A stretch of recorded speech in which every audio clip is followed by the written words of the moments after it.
गिरिवरधारी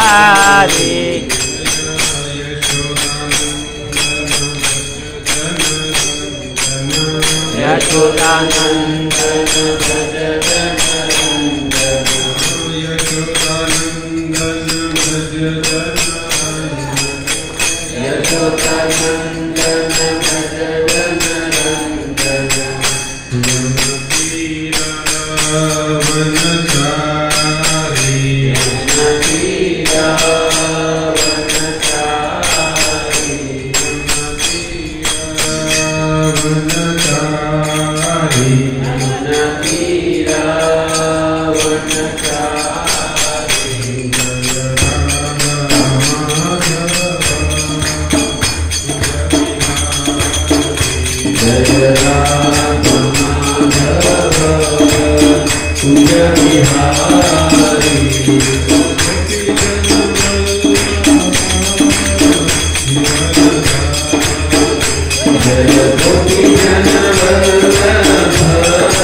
हे कृष्ण करुणा सिंधु दीनबंधु जगत्पते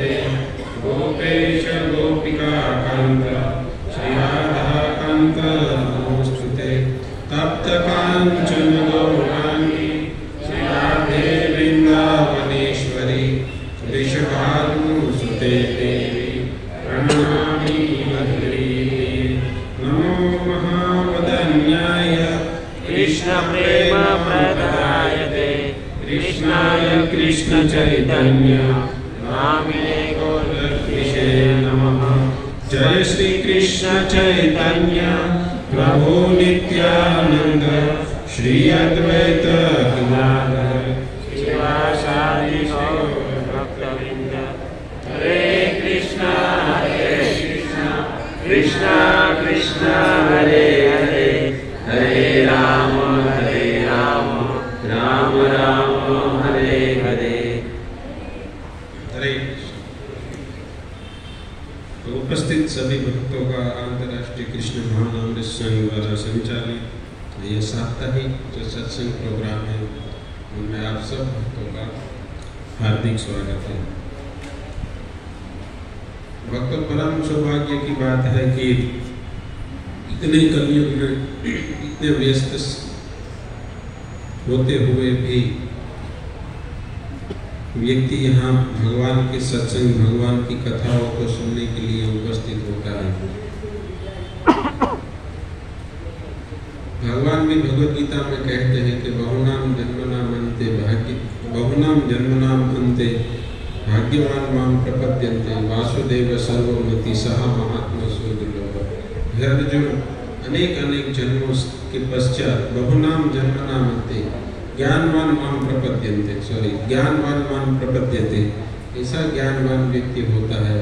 वासुदेव सर्वमिति स महात्मा दुर्लभ, जिसकी मति भगवान वासुदेव कृष्ण में लगती है ऐसा महात्मा सुदुर्लभ है। दुर्लभ नहीं बोला भगवान ने, सुदुर्लभ है। और भी भगवान भगवद गीता में कहते हैं कि ऐशाम त्वगतम पापा जनानाम पुण्य कर्मणाम, जिस व्यक्ति के सारे पापों का अंत हो गया है और पुण्य कर्मों का उदय हुआ है, वही व्यक्ति भगवान के सत्संग में, भगवान के प्रवचन, भगवान की लीलाओं में जो वहाँ होती है वहाँ सुनने के लिए उपस्थित होता है। सभी व्यक्तियों का ये काम नहीं है। देखो दहीसर में कितने लोग हैं, हजारों की संख्या में लोग होंगे, परंतु यहाँ कितने उपस्थित हैं। जबकि जीवन का सबसे बड़ा शक्ति यही है कि भगवान के नाम को जप करना। संसार की कोई भी वस्तु ले लो, कोई भी शब्द ले लो, सब अनिश्चित है। आज मेरा किसी के साथ जमता है, परंतु कल ऐसा हो जाए तो खत्म है ना। आज कोई व्यक्ति धनी हुआ है, कल गरीब हो जाएगा। आज जो कोई गरीब है, कल धनी हो जाएगा। तो ये जो भौतिक वस्तु है वो कभी भी, क्योंकि भगवान ने बोला ये पुनरावर्तिनो है, पुनरावर्तिनो। ये एक बार जाता है फिर आता है, जाता आता है, मतलब गोल चक्कर घूमता ही रहता है ना। मेले में गए हो तो ऐसा गोल गोल चक्कर घूमता है। एक जो ऊपर रहता है वो नीचे जाता है, और कभी जो नीचे रहता है वो ऊपर जाता है। तो यही ये संसार का नियम है। परंतु इतना बड़ा ज्ञान होते हुए भी व्यक्ति का मन भगवान में नहीं लगता। इसका कारण यह है कि अनेक जन्मों के पापों के कारण व्यक्ति की मति भगवान में नहीं लगती। जब किसी व्यक्ति पर गुरु कृष्ण की कृपा होती है तब उनको भक्ति लता बीज मिलती है, क्योंकि भगवान ने भक्ति को अत्यंत दुर्लभ माना है। और श्री रूप गोस्वामी ने भक्ति रसामृत सिंधु में भी भक्ति के लक्षणों का वर्णन करते हुए कहा है कि सुदुर्लभ है, दुर्लभ नहीं सुदुर्लभ है। सबको ये प्राप्य नहीं है, परंतु सौभाग्यवश हमें ये मिली है। तो हमें इस भक्ति का सदुपयोग करना चाहिए अपने जीवन को उद्धार करने के लिए। भक्तों, बहुत ही मनुष्य जीवन को अनेक शास्त्रों में चलो छोड़ दो, अपना संप्रदाय छोड़ दो, परंतु अनेक शास्त्रों में, अनेक संप्रदायों में, अनेक धर्मों ने भी मनुष्य जीवन को दुर्लभ माना गया है। यहाँ तक बोला गया है कि मनुष्य जीवन का एकमात्र उद्देश्य भगवत प्राप्ति, परंतु दुर्भाग्यवश माया के मोहवश व्यक्ति अंधा हो जाता है और केवल धन संपत्ति उनके पीछे भागता रहता है। नो डाउट धन कमाना चाहिए, क्योंकि जीवन की जरूरियात का एक अंग है, परंतु धन जीवन का लक्ष्य नहीं है। अगर धन जीवन का लक्ष्य होता तो वो धन साथ में आता, परंतु यह संसार का ये धन है, परंतु गोलोकेर प्रेम धन हरिनाम संकीर्तन, गोलोक का जो परम धन है भगवान के नामों का संकीर्तन, यही धन व्यक्ति के साथ में आता है। कई बार सभी प्रवचनों में एग्जाम्पल दिया जाता है कि अमेरिका में जाते हैं तो उसका डॉलर चलता है, अपना रुपया नहीं चलता। उसी प्रकार यह जो भौतिक प्राकृत धन संपत्ति है वो यहाँ का धन है, परंतु गोलोकेर प्रेम धन, ये जो अप्राकृत धन है वो है भगवान का नाम संकीर्तन। और इसी को प्रदान करने के लिए श्री चैतन्य महाप्रभु इस धराधाम में आए और उन्होंने प्रत्येक गांव-गांव, शहर-शहर जाकर भगवान के नामों का संकीर्तन किया और उन्होंने भीख मांगी। बकायदा भगवान, साक्षात भगवान कृष्ण, साक्षात ब्रजेंद्र नंदन, परंतु उन्होंने भक्त बनकर लोगों से भीख मांगी, क्योंकि ममे वांशो, एक बाप चाहता है कि अपना बच्चा सही मार्ग पर चले। इसी प्रकार हम सभी ममे वांशो, जीव भूत सनातनम, ये जो अंश है, हम जो अंश है वो हम भगवान के अंश है, परंतु दुर्भाग्यवश हम इस संसार में आ चुके हैं।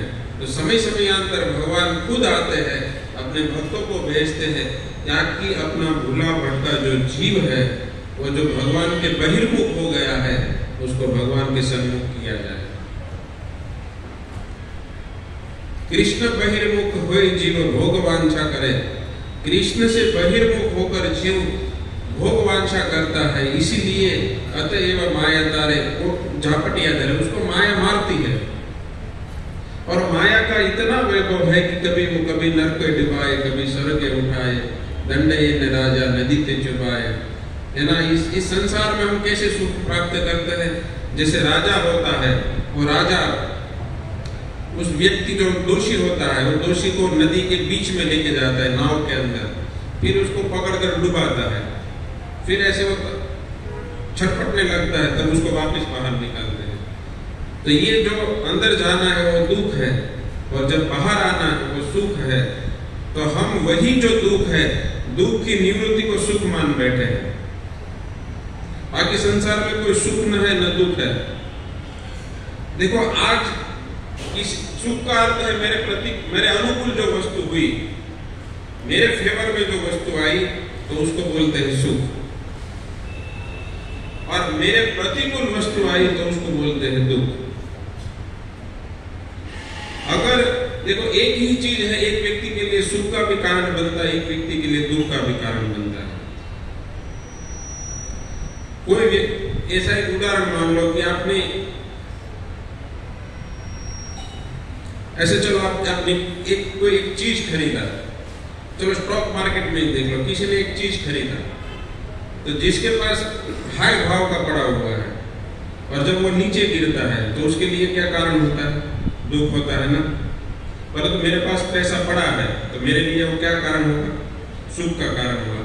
तो वस्तु में सुख और दुख नहीं है, हमारा मान्यता में वो पड़ा है कि हम ये मान लिया कि ये मेरे लिए सुख का कारण है। आज देखो, बाजू वाले का लड़का कुछ भी करे तो हमें कोई फर्क नहीं पड़ता, है ना। तो वो उसके लिए, उसके पिता के लिए वो दुख का कारण है, पर हमारे लिए तो कोई फर्क नहीं पड़ता है। पर जब बच्चा हमारे लिए करता है तो हमें दुख का कारण हो जाता है, कुछ कमाता है तो सुख का कारण बन जाता है। ये केवल अनुकूल प्रतिकूल वस्तु है, इसमें कोई तथ्य नहीं है। परंतु जीव का स्वभाव है आनंद में, चिन्मयता, यही जीव का स्वभाव है। आनंद प्राप्त करना ये जीव का स्वभाव है। जब तक व्यक्ति भगवान के सन्मुख नहीं हुआ तो भूल जाओ उसको आनंद प्राप्त होगा। आनंद केवल भगवान के चरणों में, भगवान के नाम में है। इस संसार में सबसे बड़ा धनी, हम लोग एक वृंदावन के मंदिर में दर्शन कर रहे थे, तो ऐसे ही कोई पीछे से मेरे को बोले, ये सब लोग तो हीरे के व्यापारी हैं, ऐसा कोई बोला पीछे से। तो वो महाराज ने बोला कि प्रभु सबसे बड़ा अगर धन है वो हीरा संपत्ति, हम उसको ही मान बैठे कि जिसके पास ज्यादा पैसा वो धनी। परंतु महाराज ने बहुत ही सुंदर बात बताई, जिसके पास हरिनाम रूपी धन है वही इस संसार का सबसे बड़ा धनी है। क्योंकि ये जो संसार का धन है, आज है नहीं है, ये धन कभी ना कभी छूट जाएगा, परंतु ये जो हरिनाम रूपी धन है वो कभी जीव को नहीं साथ छोड़ता है। भगवान के नामों में अपार शक्ति भगवान ने डाली है। नाम नाम अकारी बहुधा निज सर्व शक्ति, परंतु हमारा दुर्भाग्य है कि उस भगवान के नाम में हमारी रुचि नहीं होती। परंतु फिर भी हमें प्रयास करते रहना है। प्रयास करना हम जीव सबका काम है। भले पीलिया रोग हुआ है, रोगी हुआ है, तो उसको स्वाभाविक उसका मन नहीं लग गया, उसको कितना भी मीठा खिलाओ उसको कड़वा ही लगेगा। पर धीरे धीरे धीरे धीरे जैसे जैसे बीमारी जाती जाएगी उसको मीठेपन का अनुभव होने लगता है। उसी प्रकार हम हजारों जन्म से इंद्रिय तृप्ति करते आए हुए, तो ऐसे मन हमारा लगेगा नहीं, परंतु उस मन को भगवान में लगाना पड़ेगा। देखो, आज नहीं तो कल, कल नहीं तो परसों, परसों नहीं तो नरसों, ये जन्म में नहीं तो अगले जन्म में, अगले जन्म में नहीं तो उसके अगले जन्म में, परंतु हमें भगवान की भक्ति करनी ही पड़ेगी। तो क्यों ना हमें इस प्रभुपाद जी जैसे महान संत, महान आचार्य, उनकी परंपरा में हम आए हैं और हमें इस प्रकार मौका मिला है कि हम सब भक्तों के साथ में बैठकर भगवान के नामों का संकीर्तन कर सके, भगवान की कथाओं को सुन सके। परम कल्याण अगर किसी में है तो अगर कोई व्यक्ति भले बड़े से बड़ा दान दे दिखे जाए, नहीं, मैं कोई किसी दान को यहाँ से बुरा नहीं कह रहा, परंतु सबसे बड़ा अगर कोई व्यक्ति का दान है, अगर उस व्यक्ति को भगवान के चरणों तरफ ले जाता है, भगवान के सम्मुख कर देता है, तो वो सबसे बड़ा दान है।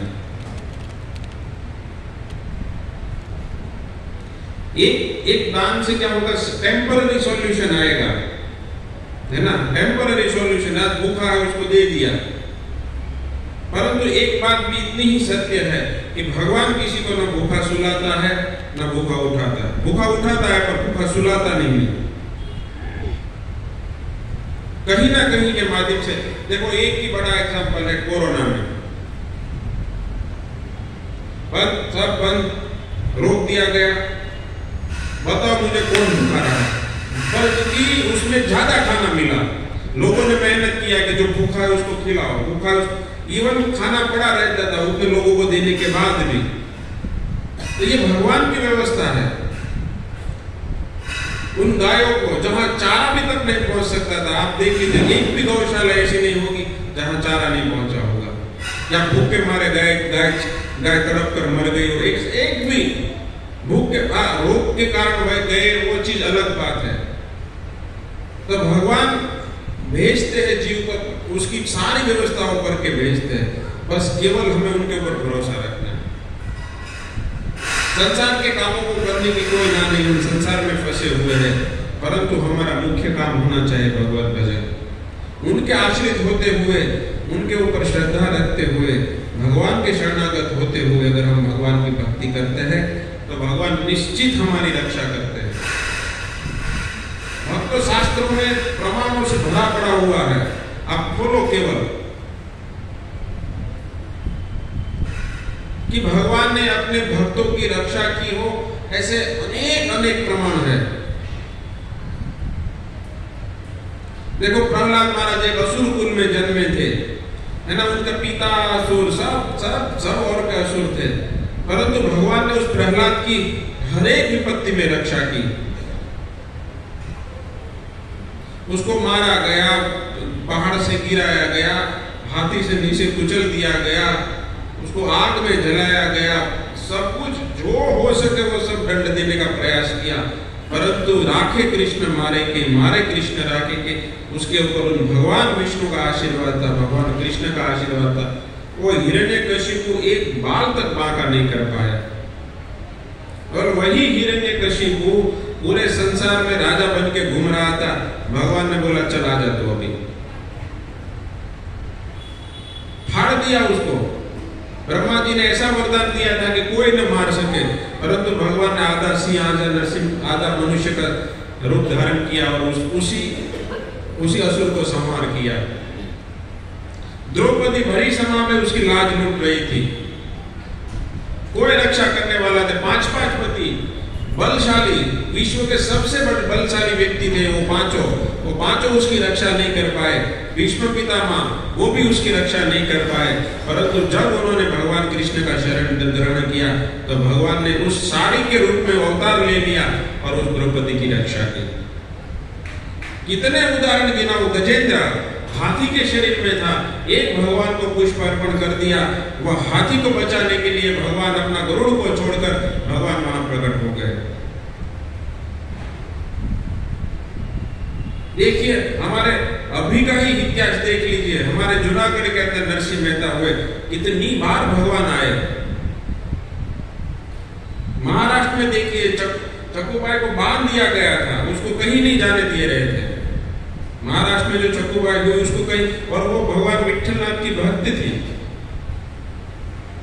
परंतु फिर भी उनको कहीं नहीं जाने दिया गया, क्योंकि उनके विरुद्ध प्रकृति के लोग थे उनके साथ। उनके सास, ससुर, पति, किसी को भी भगवान से लेना देना नहीं, परंतु इसकी अपार श्रद्धा थी विठलनाथ में और हमेशा विठल का भजन करती थी। और इनके सास ससुर उनको मारते थे, पीटते थे, उसका पति उसको पीटता था।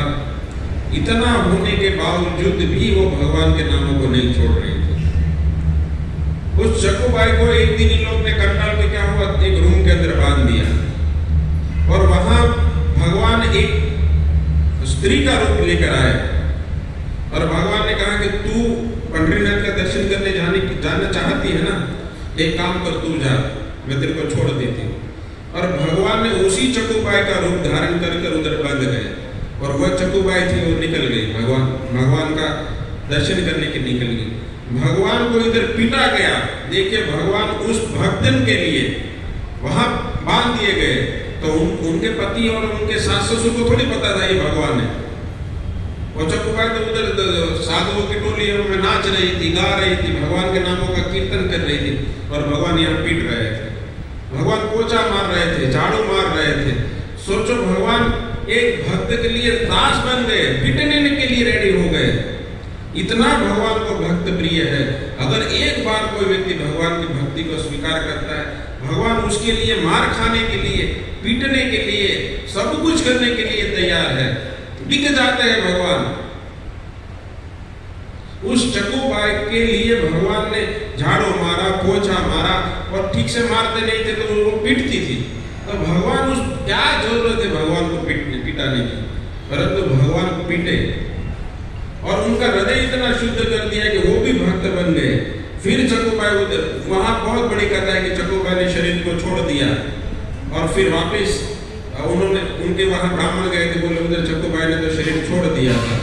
फिर वही चक्कूबाई वापस जीवित होकर आई और भगवान फिर वापस चले गए और उस चक्कूबाई ने देखा तो सब लोग भक्त बन गए। वही जनाबाई जिसके लिए भगवान वो गोबर के गुल्ले बना के लिए आते थे, उसके लिए उसको बर्तन साफ कराने में मदद करते थे। जब वो घंटले से गेहूं का आटा निकालती थी तब भगवान उस आटा निकालने में उसकी मदद करते थे। ये है भगवान के प्रति अगर कोई व्यक्ति भी शरणागत हो गया तो संसार का कोई भी व्यक्ति उसे पराजित नहीं कर सकता है। लगेगा कि वो भक्त दुख में है, परंतु उसके साथ में भगवान छाए के रूप में रहते हैं। और भगवान एक शास्त्र का श्लोक है, उस श्लोक में कहा गया है कि भगवान, जो व्यक्ति भगवान की भक्ति करता है, भगवान उसके पीछे पीछे चलते हैं। क्यों भगवान पीछे पीछे चलते हैं? उस भक्त की रक्षा करने के लिए। जब कोई व्यक्ति भगवान के पास जाता है तो भगवान सब कुछ दे देते हैं, यहाँ तक जो मांगे वो तब दे देते हैं, परंतु भगवान उनको अपनी भक्ति नहीं देते हैं। क्यों भाई भगवान उनको भक्ति नहीं देते? क्योंकि भगवान उसको भक्ति इसीलिए नहीं देते हैं क्योंकि अगर इसको भक्ति मिल गई तो मुझे तो फिर दास बन जाना पड़ेगा इसका। अर्जुन देखो, भगवान उनके रथ को आके सारथी बन गए। सारथी मतलब एक नीचा काम माना जाता है। उस भगवान ने उस सारथी के रूप में अर्जुन का रथ आका कि वो केवल भक्ति के कारण। भक्ति बहुत ही दुर्लभ है, परंतु अगर प्राप्त हो गए तो आप भगवान को भी अपना दास बना लेते हो, भगवान को भी अपने आप को हृदय में बांध लेते हैं। और इसी भक्ति से भरा हुआ ये जो महीना आ रहा है उसका नाम है दामोदर मास, और उसको कार्तिक मास भी कहा गया है। भक्तों, इस महीने के अंदर सब जगह पर सेल लगा हुआ है। कितना सेल लगा हुआ? 50%, ज्यादा से ज्यादा 50%, है ना, कि भाई ये चीज ले लो 50%, ये चीज ले लो 50%। परंतु ये महीने में भक्ति का बहुत बड़ा फल सेल लगा हुआ है, जिसकी मात्रा हजारों में है, 1000% डिस्काउंट। केवल कोई व्यक्ति एक बार नाम लेता है इस कार्तिक महीने के अंदर, कोई व्यक्ति एक बार भी भगवान का नाम लेता है तो उसको 1000 गुना वो नाम के बराबर, एक नाम के बराबर 1000 गुना नाम है। अगर कोई एक व्यक्ति इस कार्तिक मास के अंदर एक माला का जप करता है तो उसको 1000 माला का फल प्राप्त होता है। कोई व्यक्ति एक बार भगवत गीता को पाठ करता है, उसका मल्टीप्लाई 1000 कर ही दो। ये जो महीना है वो महीना भक्ति से पूर्ण भरा हुआ है, क्योंकि यह महीना श्रीमती राधा रानी का महीना है। और भक्ति जिसके पास है, भक्ति रूपी धन जो लेकर बैठे हैं, वो है श्रीमती राधा रानी। क्योंकि भगवत गीता के अंदर भगवान ने कहा है कि मासानाम मार्गशीर्षास् में, मतलब महीनों के अंदर मैं मार्गशीर्ष में हूं। परंतु ये बात होते हुए भी भगवान कहते हैं कि मुझे सबसे अधिक अगर कोई महीना प्रिय है तो वह है कार्तिक महीना, क्योंकि यह कार्तिक महीना जो है वो श्रीमती राधा रानी का महीना है। इसीलिए इस महीने में भक्ति की बहुत बड़ी महिमा है। और इस महीने के अंदर ऊर्जा व्रत है ना, ऊर्जा व्रत भी कहा जाता है इस महीने को, क्योंकि उसमें अंदर ऊर्जा माने शक्ति, भक्ति को प्राप्त करने की या भगवान कृष्ण की भक्ति को प्राप्त करने की जो शक्ति है, वो शक्ति प्राप्त करने का ये महीना है। और श्रीमती राधा रानी का एक नाम भी है ऊर्जेश्वरी, मतलब ऊर्जा प्रदान करने वाली। अगर कोई व्यक्ति इस महीने में ज्यादा से ज्यादा भगवान के नामों का जप करना चाहिए, ज्यादा से ज्यादा तपस्याएं करनी चाहिए, क्योंकि इसके द्वारा हमें वो भक्ति, भगवान के शरणागत प्राप्त करने के लिए शक्ति प्राप्त होती है, भगवान के नाम जप करने के लिए शक्ति प्राप्त होती है। ये शक्ति अगर प्राप्त करनी है तो ये सबसे श्रेष्ठ महीना है। और इस महीने के अंदर राधा रानी के, और हमें ये सोचना चाहिए कि हम इस महीने में ज्यादा से ज्यादा जप करेंगे श्रीमती राधा रानी को प्रसन्न करने के लिए। अगर हम श्रीमती राधा रानी को प्रसन्न करेंगे तो अपने आप भगवान कृष्ण प्रसन्न हो जाएंगे। ये है कार्तिक मास की महिमा। अनेक शास्त्रों में भी कार्तिक मास की महिमा बताई गई हुई है। और उस कार्तिक मास की महिमा को बताते हुए कहते हैं कि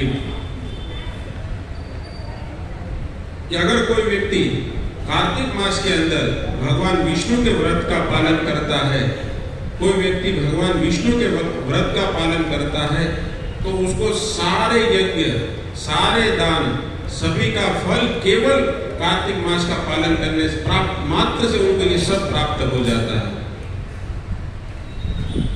ब्रह्म पुराण में भी ये कहा गया है कि जो कोई व्यक्ति भी उसके अंश के बराबर नहीं है, उसके जो प्राप्त होने वाला फल, यज्ञ से प्राप्त होने वाला फल, दान से प्राप्त होने वाला जो फल है, उस फल से प्राप्त होने वाला जो पुण्य है, उस पुण्य के अंश के बराबर भी नहीं है अगर कार्तिक व्रत का कोई व्यक्ति पालन करता है तो।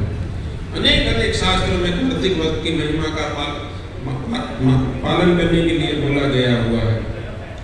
इतनी महिमा कार्तिक मास की गाई गई है, इसका एकमात्र कारण है क्योंकि ये भक्ति से भरा हुआ ये महीना है और ये श्रीमती राधा रानी का महीना है।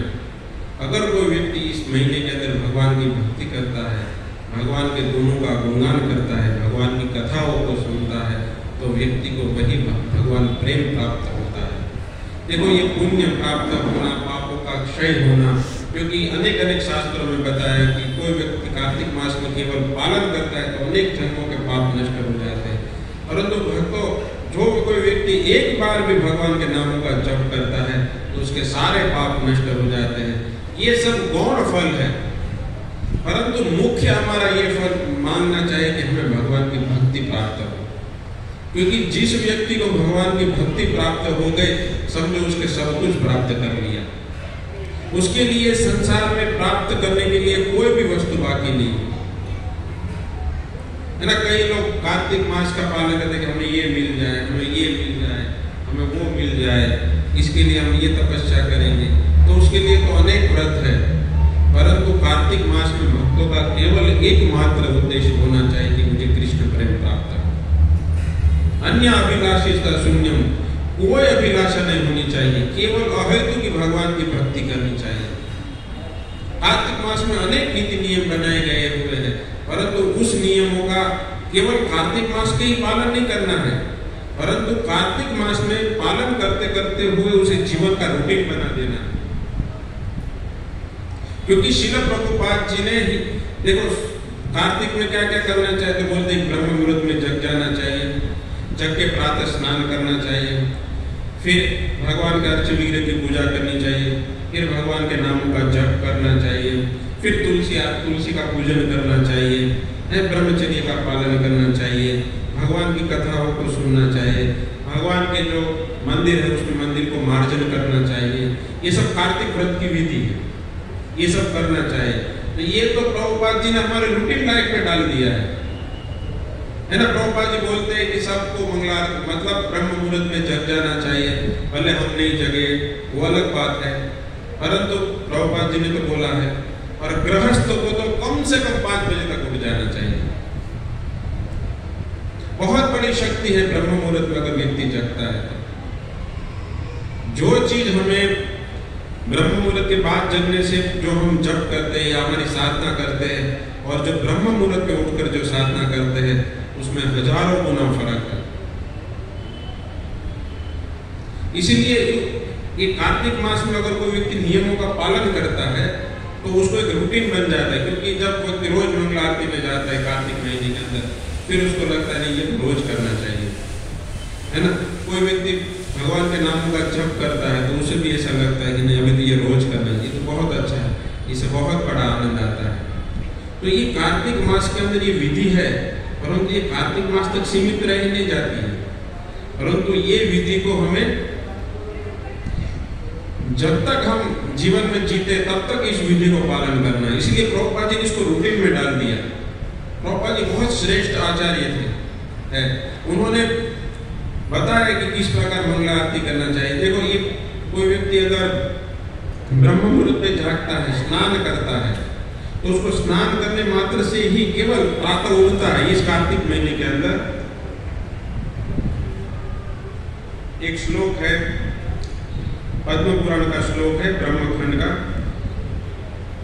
जो व्यासदेव और जैमिनी ऋषि के बीच में हुआ है। तो उसमें कहते हैं कि प्रातः स्नानम नरो यो वे कार्तिक श्री हरि प्रिय। जो कार्तिक भगवान श्री हरि को प्रिय है, ऐसे कार्तिक मास में जो जागता है, कब जागता है? प्रातः जागता है। स्नानम नरोवा, स्नान तो हम हर रोज करते हैं, परंतु कार्तिक मास के अंदर केवल व्यक्ति स्नान करता है। तो कहते हैं व्यासदेव जी जैमिनी ऋषि को कहते हैं कि करोति सर्व तीर्थेषु, सभी तीर्थों में स्नान करने का जो फल है वो केवल हमारे बाथरूम में आप प्रातःकाल ब्रह्म मुहूर्त में जग जाओ, 4 बजे 4:30 बजे जग जाओ, जगकर केवल व्यक्ति स्नान करता है तो उसे सारे पुण्य तीर्थों में स्नान करने का जो फल है वो केवल आपको स्नान करने मात्र से प्राप्त हो जाता है। हरि भक्ति विलास में भी श्री सनातन गोस्वामी ने कहा है कि क्या करना चाहिए, कार्तिक मास के अंदर क्या करना चाहिए।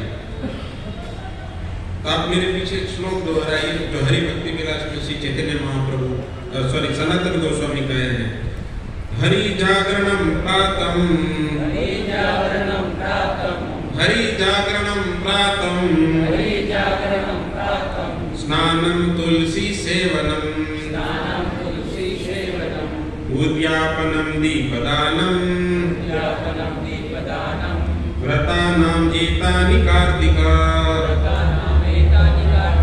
व्रतानाम एकानि कार्तिका हरि जागृत प्रातम। भगवान श्री हरि के लिए जागृत माने प्रातः में जाग जाना चाहिए, ब्रह्म मुहूर्त में जागना चाहिए।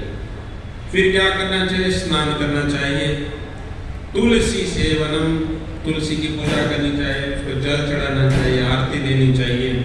उद्यापनम मतलब किसी भी एक व्रत का पालन करना है, जो भी आपको प्रिय है उसको त्याग देना है, जितना शरीर को सामर्थ्य है ना। ऐसा नहीं है कि आप सब कुछ खाना छोड़ दो, पीना छोड़ दो, फिर 5वें दिन में बिस्तर पर लेट जाओ, ऐसा नहीं करना। हमारे शरीर के जितनी अनुकूल हो उतनी तपस्या करनी चाहिए। और अगर हम 16 माला का जप करते हैं तो इस महीने में हमें नियम बनाना चाहिए कि हम 32 माला का जप करेंगे। अगर कोई व्यक्ति 4 नियमों का ठीक से पालन नहीं करता है तो उस व्यक्ति को 4 नियमों का कड़ाई से पालन करने का नियम लेना चाहिए, है ना। ये एक महीना ऐसा है कि जब कोई व्यक्ति इस महीने में उस व्रत का दृढ़तापूर्वक पालन करता है तो वो फिर आगे जाके इसमें शक्ति प्राप्त कर वो भगवान की भक्ति को सरलता से कर सकता है। इसीलिए कार्तिक मास में इस प्रकार के नियम बताए गए हैं ना। मैंने आपको बताया कि उसको रूटीन में लाना, और प्रभुपाद जी ने इसी प्रकार अपनी संस्था में आने वाले भक्तों को वही रूटीन में लाया। हरि जागरण प्रातः, ये तो केवल कार्तिक का व्रत है, परंतु प्रभुपाद जी ने तो हमें ये सभी महीनों में व्रत बोल दिया है। परंतु भले हम पालन न कर पाए सभी महीनों के अंदर, पर कार्तिक के अंदर इस प्रकार के व्रत का पालन करना चाहिए। उद्यापनम माने इस व्रत को जब कोई व्यक्ति जब करता है और 1 महीने के पूरा होने के बाद उसके व्रत के बाद में उन वैष्णव को प्रसाद देना चाहिए, कुछ दान देना चाहिए, उसको उद्यापनम बोला है। दीपदानम, भगवान को दीप अर्पण करना चाहिए। व्रतम एतानि कार्तिकम, यह कार्तिक व्रत है, ज्यादा कुछ भी नहीं करना। ये तो हम रूटीन लाइफ में भी करते हैं, प्रभुपाद जी ने इनको रूटीन लाइफ में भी डाल दिया है। तो ये केवल स्नान करने मात्र से, कोई व्यक्ति अगर स्नान करता है तो स्नान करने मात्र से केवल सारे जो तीर्थ स्थान है उस तीर्थ स्थान में स्नान करने का जो फल है केवल प्रातः में स्नान करने मात्र से मिल जाता है। ये है कार्तिक मास की महिमा, केवल कार्तिक मास में स्नान करने की महिमा कही गई है। और इस कार्तिक मास में हम क्या करते हैं? और एक दीपदानम, हम दीप का दान करते हैं। तो दीपदान क्यों किया जाता है, क्यों करना चाहिए, इसके पीछे क्या रहस्य है? तो दीपदान इसलिए करना चाहिए, देखो अग्नि जो होती है उसे ऊर्जा कहा गया है, ज्ञान कहा गया है।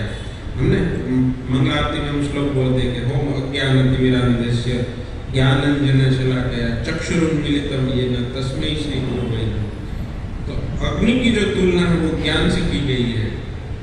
परंतु हम जब भगवान को दीप दिखाते हैं, दीप इसलिए दिखाते हैं क्योंकि भगवान इससे प्रसन्न होते हैं। ये महीने में दीप दिखाने से भगवान प्रसन्न होते हैं। तो केवल ये महीने में नहीं, आप चाहो तो रोज दीप दिखा सकते हैं ना, भगवान के आरती तो करते हैं, वही दीप ही दान है। परंतु ये जो दीपदान हम करते हैं, ये महीने में जो दीपदान किया जाता है क्योंकि वो भगवान को अधिक प्रिय है। और जो ये अग्नि है उसकी तुलना ज्ञानी लोग ज्ञान से करते हैं, परंतु भक्त लोग तो ये भगवान के प्रति हमारा प्रेम है। दीपदान करते हुए भगवान से हमें एक ही चीज मांगनी चाहिए, हमें आपका प्रेम प्राप्त हो जाए। और दीपदान में इतना महत्व है कि स्कंद पुराण में बताया गया है कि एकादशी परंदातम दीपम प्रज्वलम मूषिकम। एकादशी का दिन था, यही कार्तिक मास के अंदर एकादशी का दिन था। और एकादशी के दिन जैसे उधर लौ जल रही है, दीप जल रहा है, वैसे ही मंदिर में एक दीप जला हुआ था भगवान विष्णु के मंदिर में। और एक मूषक आया, चूहा आया, तो चूहा वो उसके ऊपर चढ़ा तो उसकी जो मूछ थी उसके मूछ में आग लग गई और उस आग से उसके पूरे शरीर में आग लग गई। तो वो दर्द के मारे ऐसे घूमने लगा। परंतु भगवान इतने दयालु है कि उस मूषक के जो घूमना था उस घूमने को ही वो दीपदान मान चुके। और भगवान इतने प्रसन्न हुए कि मनुष्य दुर्लभम प्राप्यम, उसको दुर्लभ मनुष्य जीवन प्राप्त हुआ। किसको? वो चूहे को, केवल दीपदान करने मात्र से। और फिर मनुष्य जीवन प्राप्त करने के बाद क्या हुआ? परम गति पाप जैसी उन्होंने परम गति को प्राप्त किया।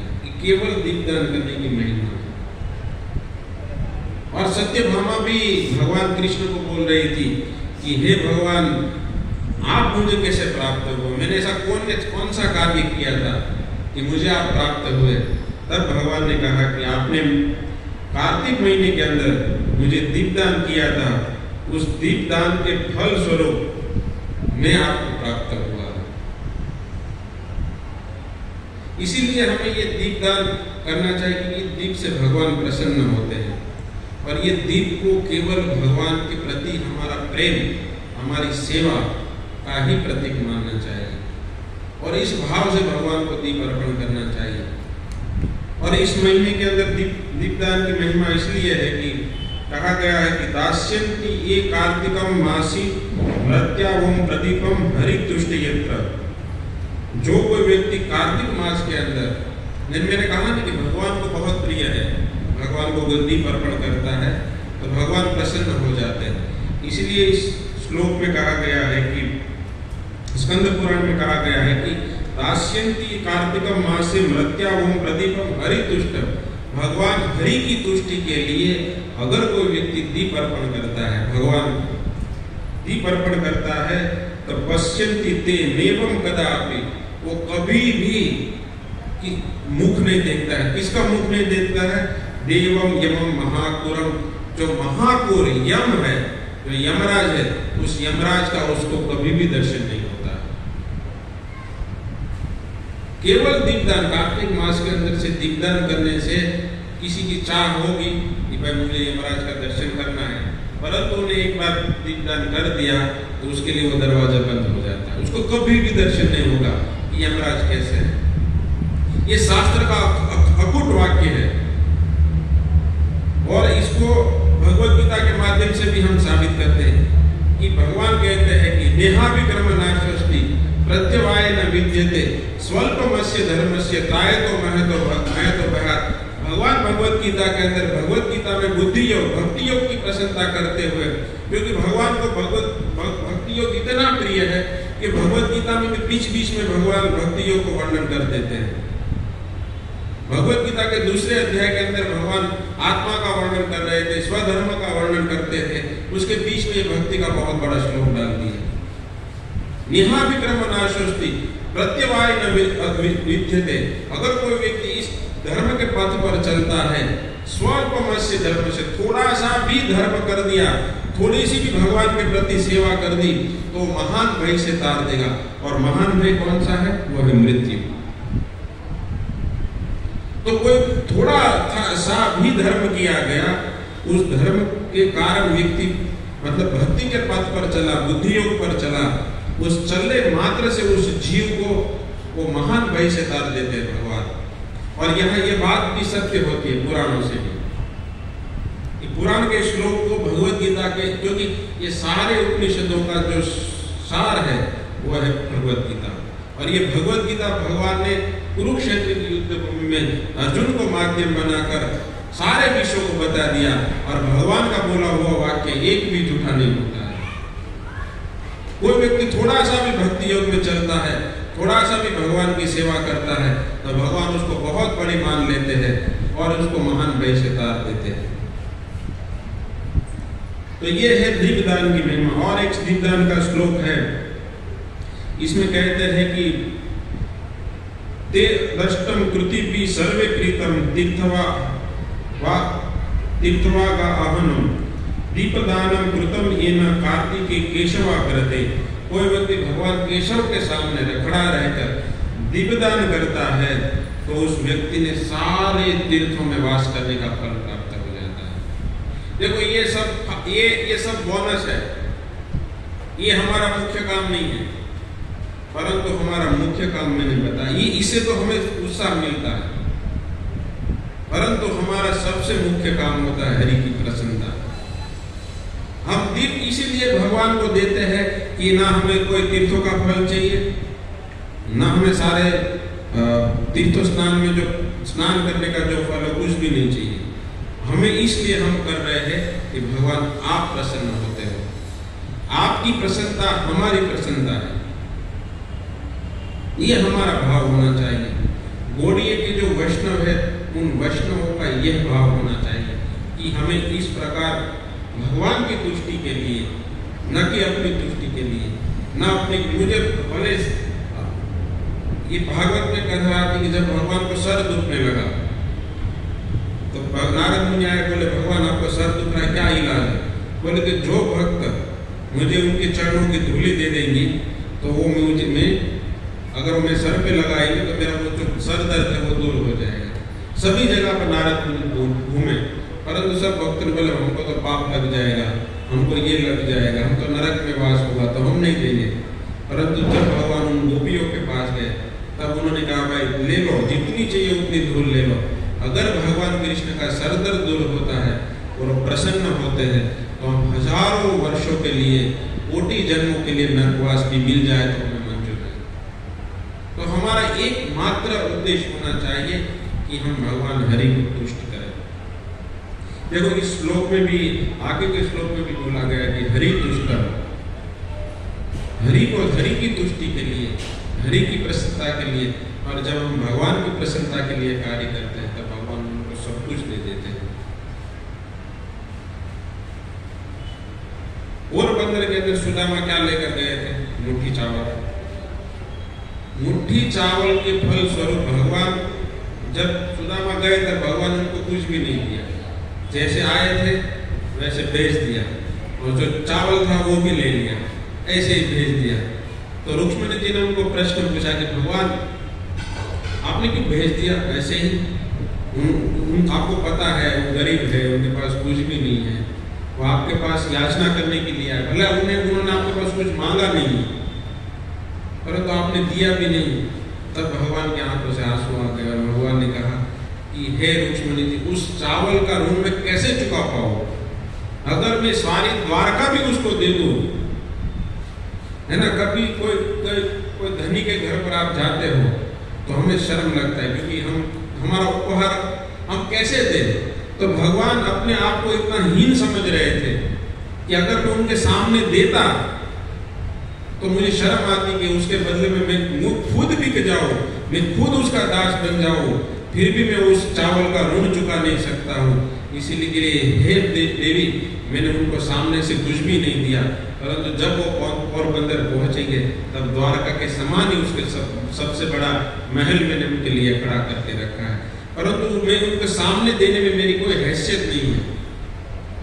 भगवान अपने आप को तुष्ट, नीचा समझ रहे कि उस चावल के सामने मैं सब कुछ भी दे दूं तो भी उसका मैं मोल नहीं चुका सकता हूँ।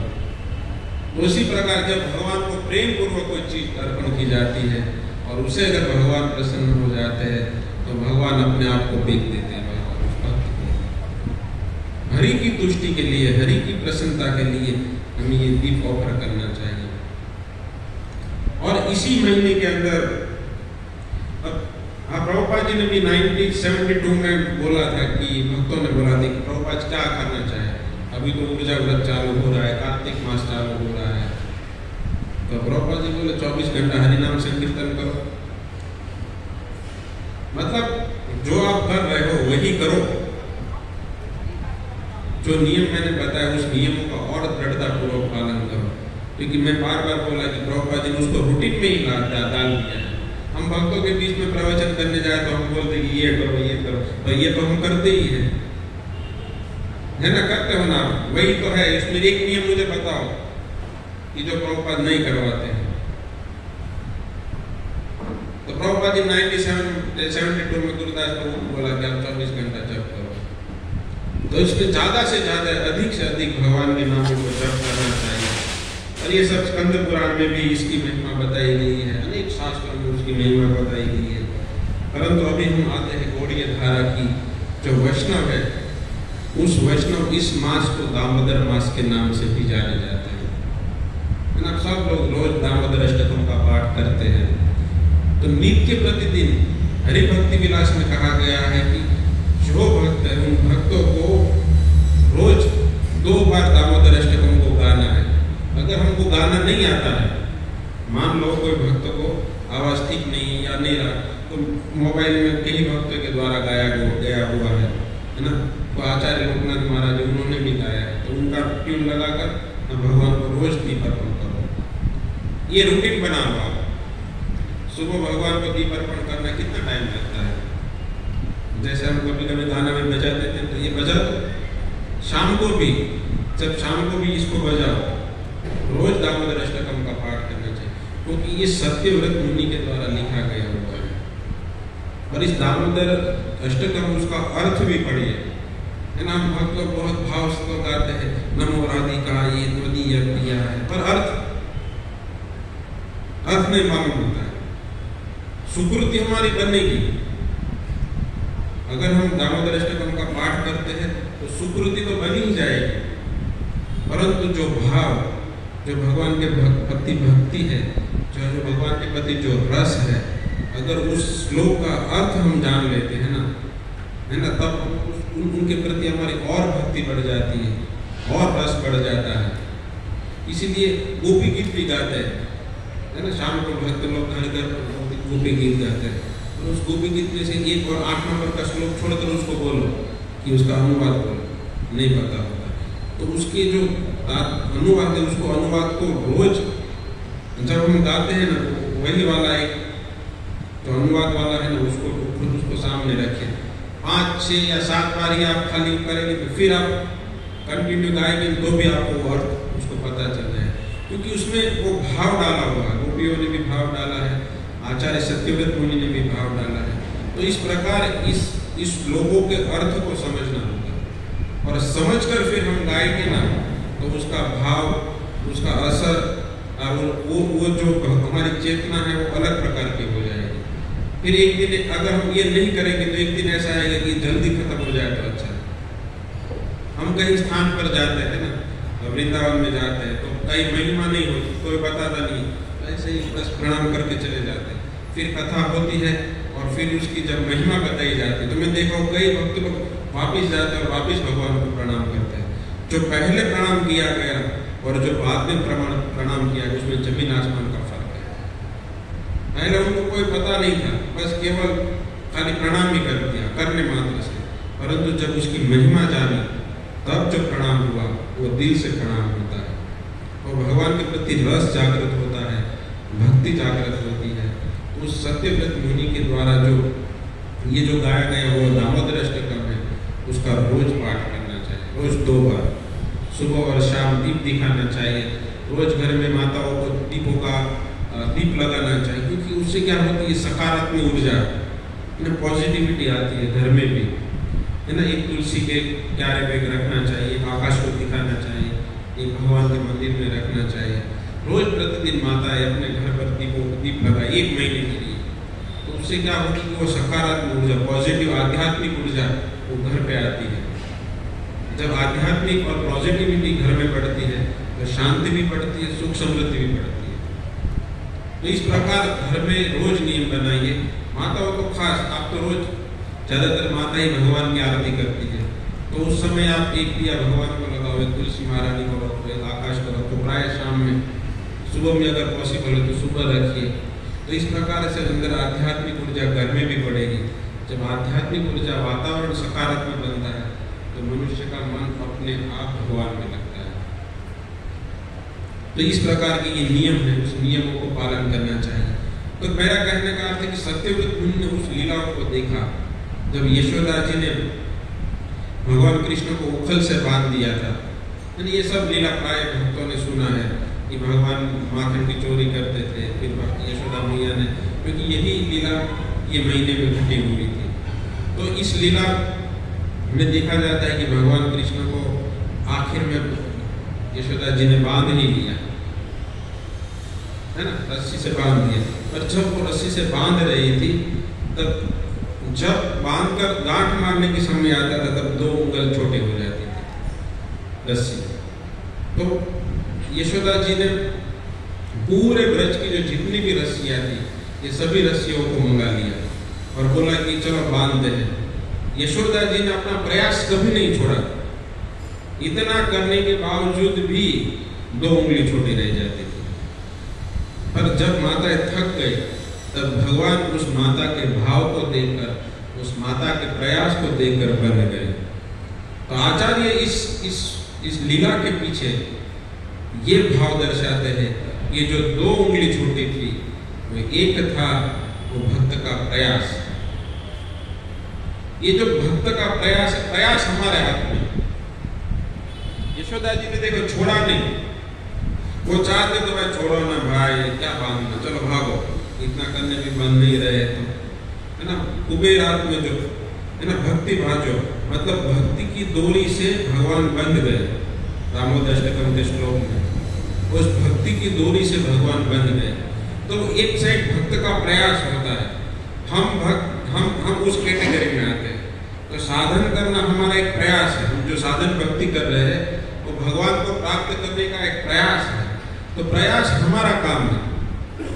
और दूसरा होता है कृपा, तो भगवान का सेपरेट विषय है और हमारा विषय है प्रयास करना। यशोदा जी ने प्रयास नहीं छोड़ा, वैसे ही हमें प्रयास नहीं छोड़ना है भक्ति में।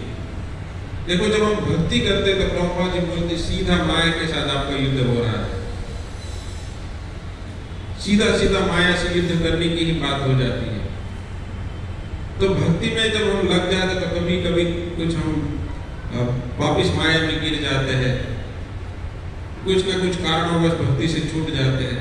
परंतु कुछ भी हो जाए, गिरो फिर वापिस खड़े हो जाओ, फिर गिरो फिर वापिस खड़े हो जाओ। जैसे छोटा बच्चा चलने को सीखता है तो वैसे कैसे गिर जाता है, तो हमें तो पता चलता है कि हम थोड़ा आउट ट्रैक हो गए भक्ति से, तो वापिस खड़े हो जाओ, वापिस भगवान की भक्ति करना चालू करो। तो ये प्रयास हमको कंटिन्यू करना है। जैसे बच्चा प्रयास करता है ना, गिरता है, रोता है, फिर वापिस खड़ा हो जाता है, परंतु एक ऐसा दिन आ जाता है जब बच्चा दौड़ने लगता है। तो उसी प्रकार हमारी वही स्थिति है ना। शुरू में हम कच्चे हैं भक्ति में तो गिर जाते हैं, फिर वापिस खड़े हो जाओ, फिर वापिस अगर गिरते हैं तो वापिस खड़े हो जाओ। परंतु हम अगर भक्ति को छोड़ेंगे नहीं तो भगवान की कृपा हो जाएगी। और जब भगवान की कृपा हो जाएगी, जब यशोदा जी के हाथ से बन गए, वैसे ही भगवान हमारे हृदय में बन जाएंगे। केवल हमारा काम है प्रयास करना।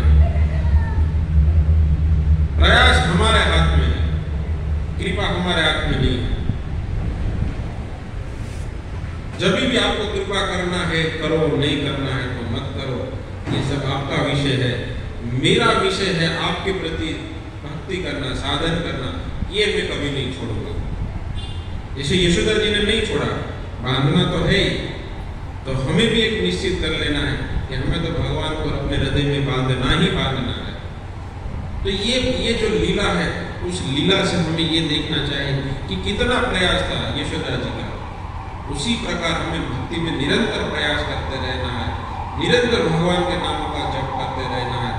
जब भी हमारा मन लगे या ना लगे तो मन को वहां से खींचना है, क्योंकि मन चाहेगा कि इसका पतन हो जाए।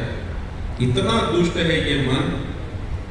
देखो हम लोग कभी कभी, मुझे तो ऐसा अनुभव होता है, कभी कभी हमें कुछ चीज के प्रति लालच हो जाती है, मतलब अच्छा खाना आ गया तो मन हो जाता है चलो खा लेते हैं।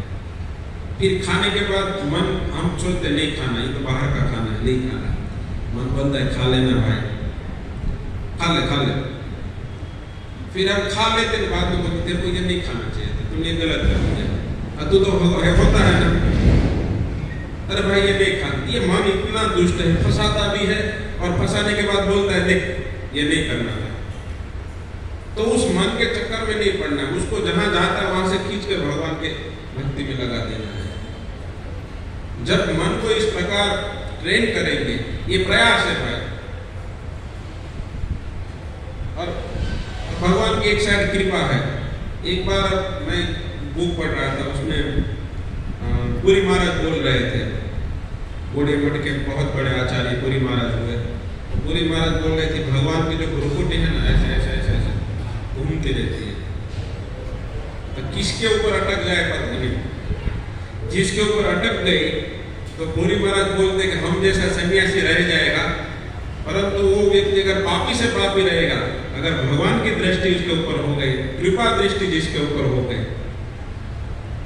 कृपा दृष्टि उस व्यक्ति के ऊपर पड़ गई तो उसको शुद्ध करना तो उनका ही काम, वही अंदर बैठे हुए हैं, कब शुद्ध करना है कब करना है, तो शुद्ध करके उसको उठा भी लेते हैं। तो वो उसके पूरी महाराज बोलते उसके चक्कर में मत पड़ो, वो उनका विषय है ना, उनको करने दो, हमारा काम है प्रयास करना।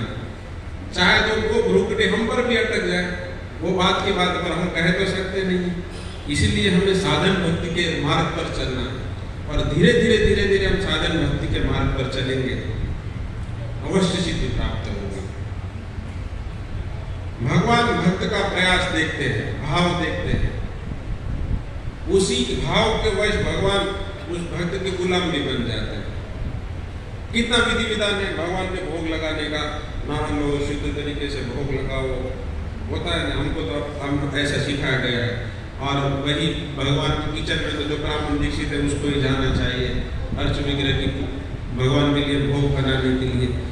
ये हमारे पंचरात्र विधि विधान शास्त्र ने बताया है। तो कर्म भाई ने कौन सा विधि विधान किया था? वो तो दातुन लेते हिलाती थी, फिर भी भगवान उसको खाने के लिए, और आज भी खिचड़ी का भोग लगता है। हमें ये नहीं करना है, परंतु कहने का अर्थ है कि भगवान उस भक्त के भाव को देखते हैं। और जब हम भगवान के लिए भोग बनाते हैं, मंदिर में भी सेवा करने जाते हैं, हम बना रहे हैं, हमको तो मिलेगा ना उसमें से। आज भी भगवान को भोग नहीं लगा है, तब तो हमारे मन में प्लान हो जाता है। परंतु हम जब शुद्ध भाव से भगवान के लिए भोग बनाते हैं, हमारी कोई कामना नहीं होती है। और जब ठाकुर जी को भोग लगाते हैं, एक दिन ठाकुर जी बोलेंगे, अरे भाई तूने इसमें नमक कम डाला है, तो डाला कर। सनातन गोस्वामी को बोले ना भगवान, और वो सूखी रोटी खिलाते थे, परंतु फिर भी सनातन गोस्वामी थोड़ा नमक दे दो महाराज, इसमें नमक कम है। तो इस प्रकार जब हम उस भाव से भगवान की भक्ति करेंगे, उस भाव से अपना केवल अपनी जो लालसा है, अहेतु, अपना जो हेतु है, मुझे कुछ मिल जाए, उस हेतु को साइड में रख दीजिए, और अहेतु की केवल भगवान की प्रसन्नता के लिए मुझे ये करना है, मुझे अपने लिए कुछ भी नहीं करना है। न मुझे धन चाहिए, न मुझे पद चाहिए, न प्रतिष्ठा चाहिए, न फेम चाहिए।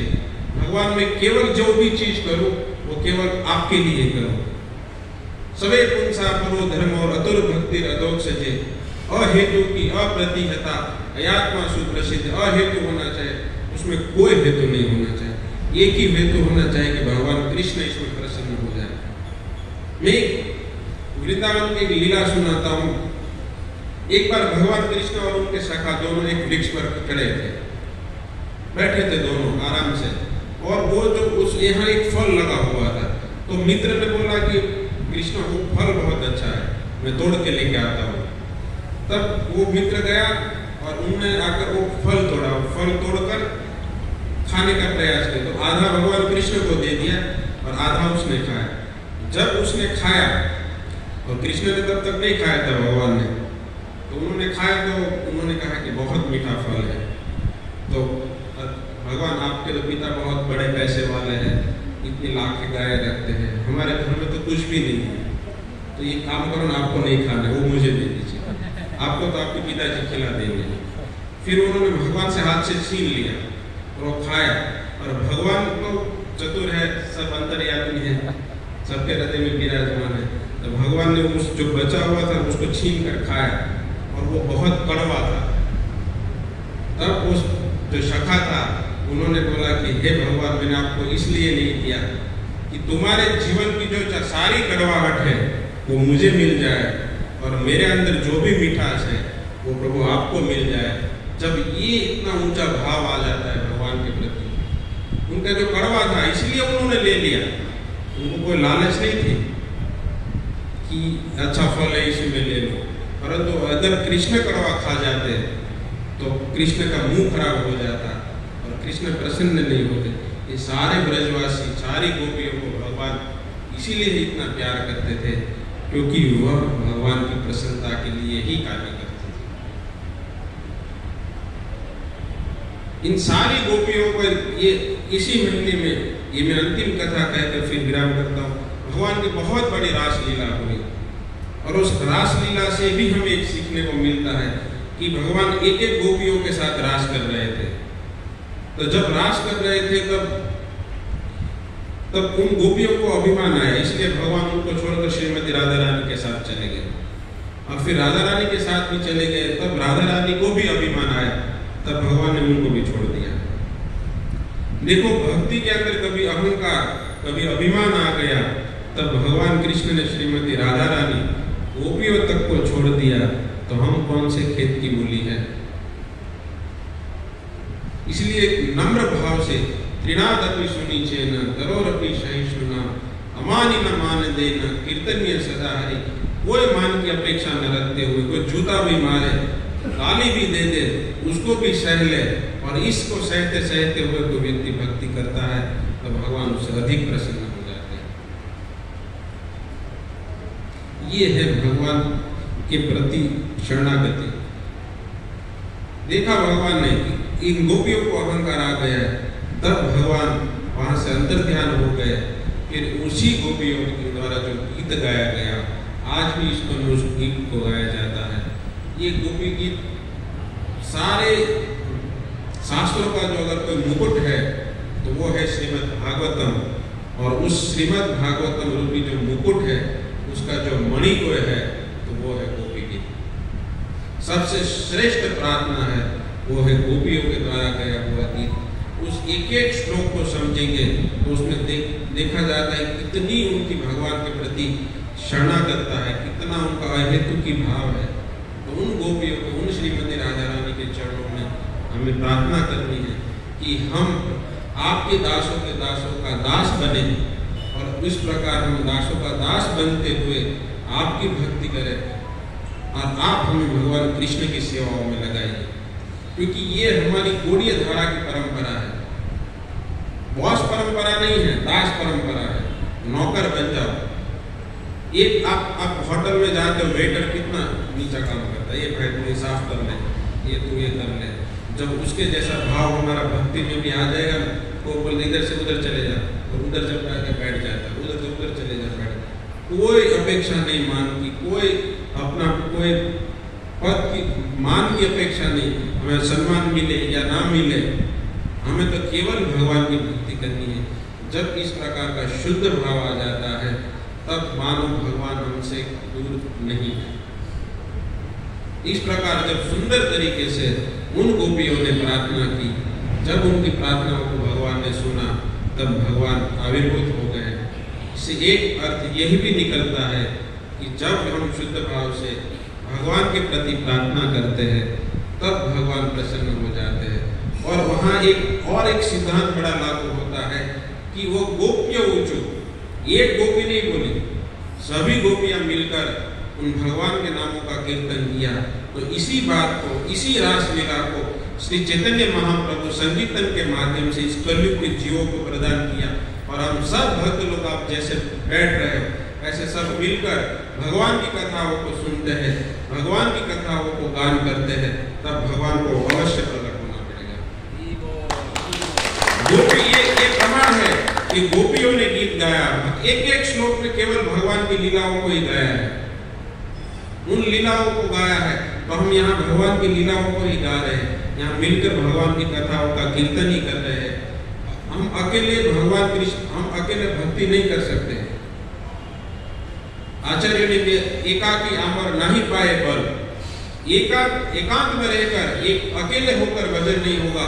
इसीलिए तो प्रभुपाद जी ने सब साप्ताहिक प्रोग्राम सत्संग बनाए, ये सब भक्त आकर मिले।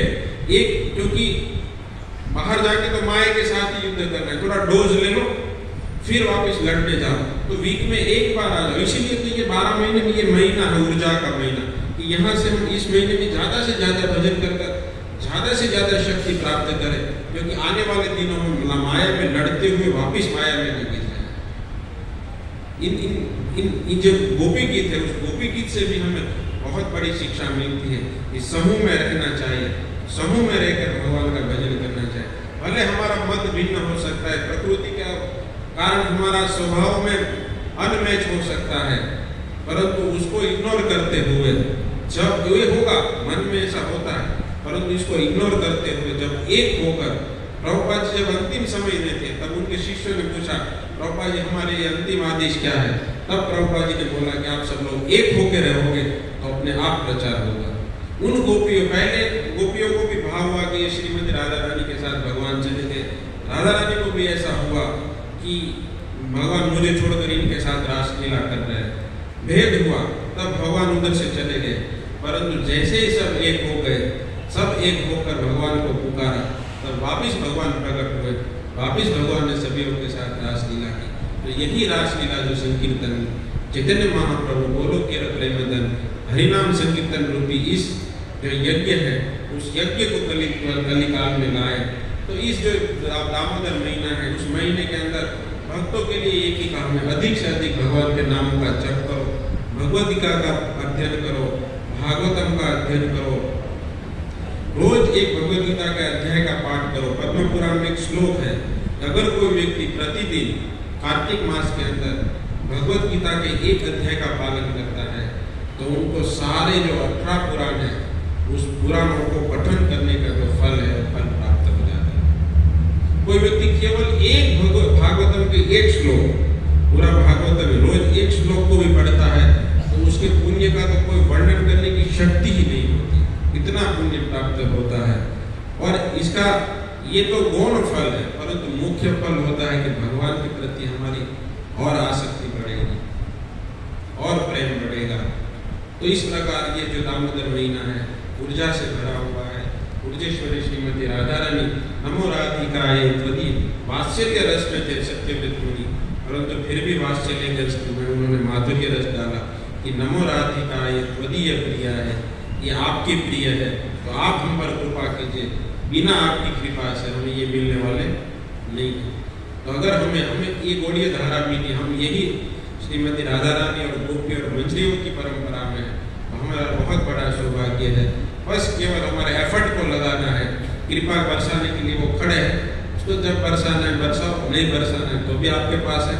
हमारा प्रयास है, हमें प्रयास करते रहना है, भक्ति के साधनों में लगते रहना है, सेवाओं में लगते रहना है। ये सेवा के द्वारा ही हमारे हृदय की शुद्धि होगी। ये शायद अंतिम प्रोग्राम है ना ये साल का, तो आप यहाँ से एक आज देखो, हम जब पहला प्रोग्राम चालू हुआ था और आज अंतिम, ये साल का अंतिम हमारा पूर्ण नहीं है, पर यहाँ हमारा खाली विराम होता है, फिर यहाँ से चालू होता है। तो हमारे अंदर क्या इम्प्रूवमेंट हुआ। हम जब पहली बार आए थे, मतलब पहली बार मतलब साल के पहले, तब हमारा क्या स्थिति था और हम कितने आगे बढ़े, ये सबसे बड़ा मायने रखता है। मैं रोज मंगला आरती में जाऊँ, मेरे स्वभाव में ही सुधार नहीं होता है ना। हमारे अंदर कितना स्वभाव सुधरा, हम कितना गुस्सा कम किए, हम कितनी ईर्ष्या कम किए, कितना हमारा भक्तों के प्रति आसक्ति बढ़ी, भले वो कुछ भी कर ले। क्योंकि भगवान ने भगवद गीता में भक्तों के गुणों का वर्णन करते हुए अद्वेष्टा, तो पहले में हम फैल हो जाते हैं, क्योंकि हम सबसे ईर्ष्या करते हैं। तो या द्वेष्टा हो जाओ, ईर्ष्या किसी से मत करो, है ना। तो हमारा अंदर क्या इम्प्रूवमेंट हुआ, हम क्या छोड़े भगवान के लिए, क्या ठीक से 4 नियमों का पालन करना चालू किया, 16 माला का जप किया, गुरु के प्रति हमारा कितना समर्पण हुआ। तो इस प्रकार हमें अपने आप को जज करना है।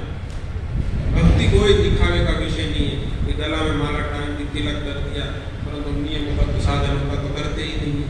और बस खाली लोग आ गए तो माला करने बैठ गए, जीवन कृष्ण प्रभु देख रहे हैं इसलिए मैं माला, जीवन कृष्ण प्रभु देख रहे हैं तभी आप माला करते, घर पे जाकर तक मैं तो सोता। तो हमें भगवान की प्रसन्नता के लिए देखो, हम उल्लू हम बनाएंगे ना, उल्लू भगवान हमको बनाए देंगे। एक भगवद गीता में श्लोक है, मन की तपस्या है कि सरल बन जाओ, शुद्ध कर दो चित्त को, कोई गेम नहीं, कोई पॉलिटिक्स नहीं, जो बाहर जो अंदर वही बाहर, लोगों को जो सोचना है वो सोचना है। भक्ति दिखावा मत करो, भक्ति अपना विषय है, अंदरूनी विषय है, सबको शेयर करने का विषय नहीं है। ये 16 माला ठीक से एक स्थान पर बैठकर करना है, ये 16 माला हमारा खुद का विषय है, तो उसको हम अपने तरीके से ही खत्म करेंगे। भक्तों के साथ में बैठ के शुद्ध तरीके से भगवान के नाम का जप करेंगे। तो दिखावा बंद करते हुए जो जैसे है वैसे ही सरल बन जाते हुए अगर इस मार्ग पर हम भक्ति मार्ग पर चलेंगे तो भगवान का दूर नहीं, भगवान मिलेंगे, अवश्य मिलेंगे। और हमारा उद्देश्य यही है कि भगवान को मिलना। तो आप सभी लोग निरंतर भक्ति प्रवचनों में आइए, और कम से कम वीक में एक बार भगवान को दर्शन देने के लिए चाहिए। भगवान का दर्शन लेने के लिए नहीं, परंतु भगवान को दर्शन देने के लिए आप जाओ और ऐसे भक्त बन जाओ कि जब भगवान का दर्शन करने जाए ना, तब हम बस पीछे खड़े हो, परंतु उस भक्तों की भीड़ के अंदर भगवान बीच में ढूंढते ढूंढते उस भक्त को लाए और बोले तो आ जाओ। ऐसा भक्त हमें बनना है। ऐसा तभी बन सकते हैं जब हम 12वें अध्याय में जो भगवान ने भक्तों के गुणों का, उस गुणों को अपने जीवन में उतारना है ना। अभी तो हम भगवान का दर्शन लेने देखने जाएंगे, परंतु जब हम इस प्रकार शुद्ध तरीके से भगवान की भक्ति करेंगे तो भगवान सोचेंगे अरे आज नीलवर्ण नहीं आया, मजा नहीं आ रहा है ना। ऐसा तभी होगा है ना। भगवान जब अपने मित्रों के साथ जाते तो आज सीधा में नहीं आए, बहुत मजा नहीं आया, तब उस प्रकार भगवान ढूंढेंगे। और ये प्रभुपाद जी ने जो हमें मार्ग दिया है ना, वो बहुत ही दुर्लभ, इसकी कोई कल्पना नहीं कर सकते हैं। तो उसको आप सीरियसली लीजिए और सत्संग में आए। देखो यहाँ कितना प्रयास होता है, एफर्ट डाला जाता है, इसमें यहाँ से हमको कुछ भी नहीं मिलने वाला। यहाँ अगर किसी का भला होगा तो हमारा ही होगा। तो हमें इतना बड़ा अपॉर्चुनिटी मिलता है, इतना बड़ा हमें सौभाग्य मिला है, तो डोंट मिस इट, उसको गवाओ मत। और अपने आप को लोग क्या कर रहे हैं, क्या कर, हमको हमें नहीं देखना। हमें तो शास्त्र क्या कह रहे हैं, गुरुजन क्या कह रहे हैं, हमारे शिक्षा गुरु क्या कह रहे हैं, उस प्रकार अपने जीवन को ढालना है। और तो एक दिन ऐसा आएगा आपको ऐसा लगेगा कि नहीं, सच में मेरी पहले की जो स्थिति थी और अब की जो स्थिति है उसमें जमीन आसमान का फर्क दिखेगा, अपने आप को दिखेगा। क्योंकि ध्रुव महाराज बोल रहे कि मैं जब आया था तब मुझे लालच थी, परंतु आज मेरी पहले की स्थिति में और अभी की स्थिति में जमीन आसमान। अभी मेरे को कुछ भी नहीं चाहिए, बस केवल भगवान आपकी भक्ति चाहिए। मैं तो कांच के टुकड़े के लिए आया था, अभी तो मणि मिल गया, मुझे कुछ भी नहीं चाहिए। तब भगवान जब प्रसन्न होकर भक्त को बोलेंगे मांग, तब वो भक्त भगवान के पास कुछ मांगेगा भी। तो इस प्रकार हमें भक्ति के गुणों को अपने जीवन में लाना है और उसके लिए भजन करने का सबसे श्रेष्ठ तरीका कोई है तो ये है कार्तिक मास। यहाँ से कई लोग यात्रा में भी आएंगे, कभी लोग गांव में जी आएंगे। जब गांव में जाते तो वहाँ का एटमॉस्फेयर हो जाए तो वापस हम वही माया में भूल जाते, नहीं यही सही है। परंतु वहाँ भी जागते हुए अगर हम सुबह जल्दी उठेंगे, 16 माला का जप करेंगे, जब जागे उससे पहले कर लेते हैं तो हमारा उसमें नहीं हम गिरेंगे, वरना हमारा पूरा 1 साल का मेहनत पानी में फिर जाता है। इसीलिए ज़्यादा से ज़्यादा भगवद गीता को पढ़िए, भागवतम को पढ़िए, भगवान की कथाओं को सुनिए, भगवान के नामों का जप कीजिए। इस प्रकार अपने जीवन को ढालिए ताकि हम जो हमारे लक्ष्य के लिए आए, मानवता का जो सर्वोच्च लक्ष्य है वह है भगवान की भक्ति को प्राप्त, भगवान के चरणों को प्राप्त करना। अगर इस प्रकार हम अपने जीवन को ढालेंगे, इस प्रकार अपने जीवन में इन नियमों का पालन करेंगे, इसको एक अपने जीवन का अंग बना लेंगे, तब हम अपने जीवन को सफल बना सकेंगे। आप सब भक्तों का बहुत बहुत धन्यवाद। आपने धैर्यपूर्वक इन भगवान की कथाओं को सुना और मैं भी इतना शुद्ध नहीं, परंतु आप सब भक्त लोग, हम सब मिलकर भगवान से प्रार्थना करते हैं और एक दूसरे के लिए प्रार्थना करते हैं। मैं आपके लिए प्रार्थना करूँ, आप मेरे लिए प्रार्थना करें। इस प्रकार सब एक दूसरे के लिए प्रार्थना करते हुए हमें एकमात्र हमारा उद्देश्य होना चाहिए कि हम केवल भगवान के शुद्ध भक्त हैं। और श्रील प्रभुपाद चाहते थे कि मेरे इस्कॉन का प्रत्येक भक्त शुद्ध भक्त बने। शुद्ध भक्त बनेगा तो उसको देखने वाला भक्त अपने आप शुद्ध हो जाएगा। क्योंकि वो जो कुत्ता था ना, इनका कुत्ता था सेवासेन का, उनका कुत्ता जब उनके साथ यात्रा में आया था तो वो छूट गया था, परंतु चैतन्य महाप्रभु के पास वो पहले पहुंच गया और उन्होंने अपना शरीर छोड़ दिया था। तब भगवान बोलते हैं कि भक्त का कुत्ता अगर कोई व्यक्ति बन जाता है तो वो भी भगवान के धाम को प्राप्त करता है। तो उसके तात्पर्य में प्रभुपाद जी लिखे हैं, इस प्रकार मैं चाहता हूँ कि मेरे इस पग में आने वाले प्रत्येक भक्त शुद्ध भक्त बने। तो आप सभी लोग शुद्ध बनिए, आप हैं, परंतु और प्रयास कीजिए और हमें भी आशीर्वाद दीजिए। हमारे अंदर भी बहुत इच्छा, बहुत कामनाएं पड़ी हुई है, परंतु हम भगवान से प्रार्थना करते हैं, आप ही परमात्मा के रूप में हृदय में विराजमान, आप इस दुर्गुण को हटाइए और सब मिलकर भगवान के नाम का कीर्तन करें, भगवान के नाम का जप करें। तो यही जीवन का लक्ष्य, कैसे हंसते हंसते और एक जीवन में वो मतलब एक नियम बना लीजिए, हम हंसेंगे, है ना, chant Hare Krishna and be happy, हमेशा हंसते रहिए, मुंह चढ़ाना भाई होना जो होता है वो होएगा, लेकिन हंसते रहिए, मुस्कुराते रहिए। यही भावनाओं के साथ सभी भक्तों को नए साल की शुभकामनाएं, और आप सभी लोग निरंतर उत्तरोत्तर भगवान की भक्ति करें और भगवान आपको ढेर सारी खुशियाँ दे और आप हंसते रहे, मुस्कुराते रहे। ऐसे ही अपने जीवन को कब खत्म हो जाएगा पता नहीं चलेगा। इसलिए प्रभुपाद जी कहते थे कि जो हंसता नहीं है ना वो डिवोटी नहीं है, हंसना है, कैसी भी परिस्थिति हो। अगर हम हंस लेंगे, जब हम हंसेंगे ना तो दूसरा सोचेगा इसको कुछ मिल गया है, बोला हम कुछ भी नहीं मिला, हम तो ऐसे ही है। परंतु हंस लिए तो फिर सामने वाले ईर्ष्या करने लगता है कि ये इसके पास कुछ मिला है। तो ऐसे ही अपने हंसते रहिए, मुस्कुराते रहिए, स्माइल प्लीज, सभी लोग हंसिए और अपने जीवन को ऐसे ही ढाल दीजिए कि जीवन कैसे खत्म हो जाएगा पता भी नहीं चलेगा। और इस प्रकार भगवान के नाम सबसे अधिक कोई कलयुग में है तो वो है हरि नाम संकीर्तन और भगवान के नाम का जप। जितना ज़्यादा से अधिक हो सके उतना भगवान शुद्ध तरीके से ध्यानपूर्वक, हमारे गुरु महाराज प्राय सभी लोग और महाराज अंतिम के दिनों के प्रवचनों में हमेशा बोलते थे कि आप ध्यानपूर्वक भगवान के नाम का जप कीजिए। जितना अधिक ध्यानपूर्वक भगवान के नाम का जप करते हैं उतना ही अधिक उन्नति होगी आपकी भक्ति मार्ग। तो आप सभी लोग से प्रार्थना है और आप सभी लोग भगवान का ध्यानपूर्वक जप कीजिए, कीर्तन कीजिए, भगवद गीता पढ़िए, भागवतम पढ़िए और अपने जीवन को सफल बनाइए। हरे कृष्णा कृष्णा कृष्णा हरे हरे, हरे राम राम राम हरे हरे कृष्ण। बहुत बहुत धन्यवाद इस करुणा पे प्रभु जी को। वास्तव में भगवान हे कृष्ण करुणा सिंधु, करुणा के सिंधु हैं, वैसे ही उनके भक्त भी करुणा के सिंधु होते हैं। तो वैसे ही हम सभी देशवासियों पे बद्ध जीवों को मुक्त करने के लिए करुणा पे प्रभु करुणा बरसाने आए। तो आइए प्रभु जी का एक बार हृदयपूर्वक हरे कृष्ण महामंत्र बोलकर उनको आशीर्वाद प्रदान करने के लिए भगवान से प्रार्थना करते हुए, प्रभुपाद से प्रार्थना करते हुए कि एक शुद्ध भक्त की तरह प्रभु जी निष्काम भाव से ऐसे ही प्रचार कार्य में आगे बढ़ते रहे, सेवा करते रहे। तो आइए महामंत्र से प्रभु जी को आशीर्वाद प्रदान करते हैं। हरे कृष्णा कृष्णा कृष्णा हरे हरे, हरे राम राम राम हरे हरे। प्रभु जी ने बहुत सुंदर प्रकार से बताया। पहले तो शुरुआत में सत्संग की महिमा बताई और फिर अलग अलग भक्तों का उदाहरण देते हुए बताया कि भगवान के हम शरणागत हो जाते हैं तो किस प्रकार भगवान हम पर कृपा करते हैं।